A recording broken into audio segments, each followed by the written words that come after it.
চাতুর্কণ্ঠের মাধ্যমে দেখাতে চাচ্ছি যে সরকারি প্রাথমিক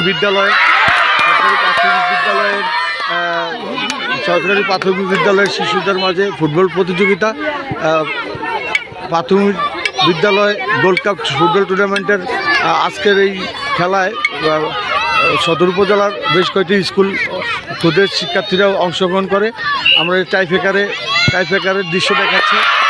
টাইফেকারে বাবুরহাটের খুদে ফুটবলাররা এবং শিক্ষকরা আছেন সেখানে তারা খুবই আনন্দময় পরিবেশে এবং এই রৌদ্রের মধ্যেও চৈত্রের রৌদ্র তাপদাহের মাঝেও আনন্দ নিয়ে খেলছেন ফুটবল খেলা। আমি এই পর্যায়ে শিক্ষকের থেকে জানবো যে খেলাটির বিশেষ অংশগুলো। দলের আনন্দ আপনি দেখতে পাচ্ছেন, দলের আনন্দে খুব মেতে উঠছে। আমি দায়িত্ববোধ শিক্ষকদেরকে জানাবো যে বিষয়টা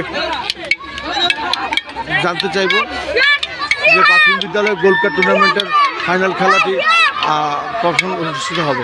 আমি দায়িত্বপ্রাপ্ত প্রাথমিক বিদ্যালয়ের শিক্ষকদের কাছে জানতে চাইব যে খেলাটির বিষয়বস্তুটা কি। আসলে 12 বছরের ঊর্ধ্ব যে বালক বালিকা প্রাথমিক বিদ্যালয় গোল্ড কাপ টুর্নামেন্ট চাঁদপুর পৌরসভা পূর্ব অঞ্চলের খেলা Baburhat high school and college মাঠের অনুষ্ঠিত হচ্ছে। আজকে এই অঞ্চলের 7টা প্রাথমিক বিদ্যালয় দল অংশগ্রহণ করছে। এখানে বালিকা 7টা দল এবং বালক 7টা দল অংশগ্রহণ করছে। আমাদের এই কিছুক্ষণ আগেই শেষ হলো বাবুরহাট সরকারি প্রাথমিক বিদ্যালয় এবং মধ্যতর সরকারি প্রাথমিক বিদ্যালয়ের খেলা, যেটা গোল শূন্য শেষে পরে টাইব্রেকারে 3-1 গোলে বাবুরহাট সরকারি প্রাথমিক বিদ্যালয় জয়লাভ করছে। আমরা আর একটা ছেলেদের একটা খেলা বাকি আছে, সেটা আমরা আজকে বিকালে ফাইনাল হবে। আমরা শিশুদের যে যদিও একটু গরম পড়ছে তারপরেও ধৈর্য সহকারে আমরা সময় কমিয়ে দিয়ে খেলা শেষ করছি। ধন্যবাদ স্যারকে।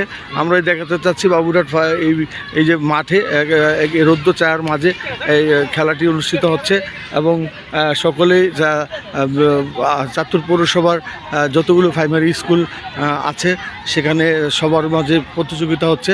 আমি দৈনিক চাঁদপুর কণ্ঠের মাধ্যমে সেটাই দেখাতে